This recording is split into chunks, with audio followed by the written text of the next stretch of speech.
Rwanda's Singapore model development is propelling the country from a third-world nation towards the path of a first-world developed country. Rwanda, a landlocked country of 12 million people, is infamously known internationally for the 1994 genocide of its Tutsi population. In 100 days, at least 800,000 people were slaughtered by members of the Hutu majority. The death and displacement of hundreds of thousands of Rwandans also had a devastating effect on the country's infrastructure and economy. The horrifying memories of the 1994 mass massacre haunt the tiny African state to date. What is perhaps not so well known is the fact that the country has witnessed a remarkable economic transformation in recent years. Given the level of gains and leaps taken by Rwanda, it is no wonder that the country has been often referred to as the Singapore of Africa. However, one could ask if that reputation is really justified. Hello and welcome to Kwehu Media. In today's video we will look at how Rwanda, a tiny nation, is slowly becoming the Singapore of Africa. Rwanda is slowly becoming a first world nation. Before we continue, please subscribe and turn on the bell notification in order to catch up with the latest African videos. In order to understand Rwanda's remarkable journey, we first have to go back and understand its history. Rwanda used to be a Belgian colony falling within the French sphere of influence before it gained independence in 1962. After years of ethnic tensions, a civil war erupted in 1994, where almost 1 million Rwandese lost their lives. This eruption along ethnic fault lines crippled the small nation economically and socially. Paul Kagame, a Tutsi, led a rebel force of some 14,000 Rwandan Patriotic Front soldiers that eventually retook the capital Kigali in early July, effectively ending the slaughter. The controversial President Paul Kagame since then has been intent on turning Rwanda into a technological capital modeled after Singapore. This has been the case since he took over the country in 1995, and Rwanda is the only African country that has come close to emulating Singapore's development track. Rwanda's Singaporean strategy is not only important for placing it in the global economy, but also turning Rwanda into a first world country. Let's first look at the differences between a third world and a first world country. Third world countries are characterized by a big agrarian sector and a huge proportion of the population living in rural areas. They are also marked by low productivity, disease, high infant mortality, lack of potable water and poor infrastructure. This is the case in Rwanda, which is the most densely populated country in Africa, and about 80% of Rwandans live in rural areas and rely on subsistence farming for their survival. First world countries are highly urbanized, and citizens enjoy universal access to health, education and housing. They also exhibit high productivity, strong service sectors and freedom of movement because of infrastructure.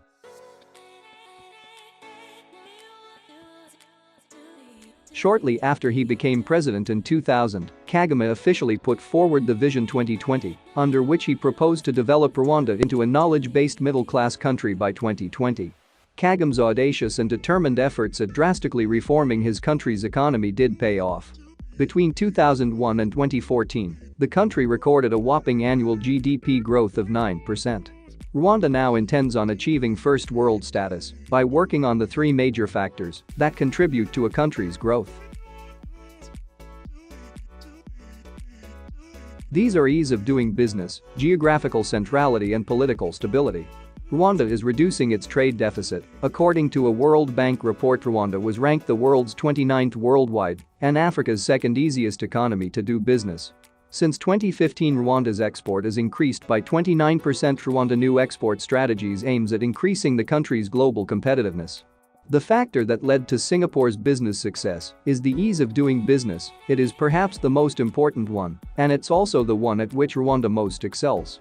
The ease of doing business looks at 10 factors, which are ease of starting a business, dealing with construction permits, getting electricity, registering property, getting credit, protecting minority investors, paying taxes, trading across borders, enforcing contracts, and resolving insolvency. The country's liberal and reformist policies make it a globally competitive place to do business. Although Rwanda is an authoritarian regime with little freedom of the press, the country has been able to maintain a high degree of political stability and public safety, with the levels of crime and corruption being the lowest on the continent. Geographic centrality. Despite being landlocked, because of its geographic centrality, Rwanda has a strategic location for business. Rwanda is located in Central Eastern Africa and is bordered by the Democratic Republic of the Congo to the west, Uganda to the north, Tanzania to the east, and Burundi to the south. Having East Africa neighbors opens it up to the seaports of Kenya and Tanzania, and it enjoys other benefits of being an East African member state. The Rwandan government is currently working on expanding trade and connectivity with other East African countries, as well as the rest of the world. Just like Singapore, Rwanda sits some 950 kilometers from the central point in Africa. Singapore sits as a central point in the world. From Singapore you can have an easy access to both Asia and Europe, which have some of the biggest economies in the world.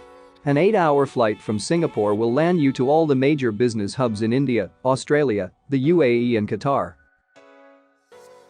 Like Singapore, Rwanda also lacks major natural resources. Despite that, it stands a better chance of becoming a first world country compared to its war-stricken neighbors of Uganda and the DRC Congo. Even though having geographical centrality is advantageous, one has to utilize it and reach out for the opportunities. To capitalize on this opportunity, the Rwandan government invests a tenth of its annual budget to develop infrastructures such as roads, rails, and water transport. This reduces the cost of transportation for both cargo and people, consequently fostering a competitive private sector. Major railway lines are in the works to link Kigali to two of Africa's largest seaports, located in Mombasa, Kenya, and Dar es Salaam, Tanzania. Rwanda has also invested in Rwanda Air, Rwanda's national carrier. They offer intercontinental flights to other major business hubs, such as London, Dubai, Mumbai, and Guangzhou. The Rwandan government also plans to build a second airport in Kigali to increase the city's operating capacity to handle passengers' transportation and cargo freight. The combination of the above factors is slowly setting up Rwanda to become a first world country. The third factor that leads to economic success is political stability. The World Bank rates countries in terms of political stability and absence of violence and terrorism, and for this, Singapore, unsurprisingly, comes up in the 99th percent. Rwanda sits at the 48% on the political stability indicator, well in the middle of the pack. This isn't excellent, but, compared to the sub-Saharan average of 31, it's politically stable. It's still an ongoing debate whether elements of authoritarianism promote or affect political stability. The country is surrounded by allegations of unlawful detentions and is considered a police state. Rwanda, which considers itself a democracy, is considered by many as an authoritarian state. The country has not experienced a power transition since 2000, and the country's future post-Kagame's rule is unknown. The test of whether this country is truly stable, or rather in a state of temporary fear-based obedience, might not have yet come. Not only has the economy improved, but also the quality of life for all Rwandan people.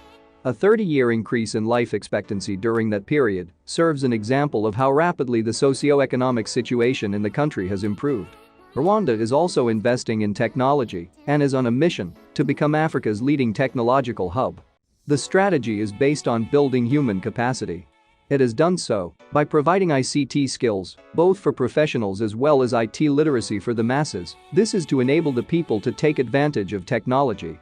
And while the population is getting educated to keep up with Rwanda's high-tech aspirations, the government has laid 1,500 miles of fiber optic cable, gotten computers into rural schools through a one laptop per child program, and set up an online service so farmers can check crop prices on their cell phones. Currently, the internet penetration of Rwanda's 4G telecommunication network covers over 95% of the nation's territory.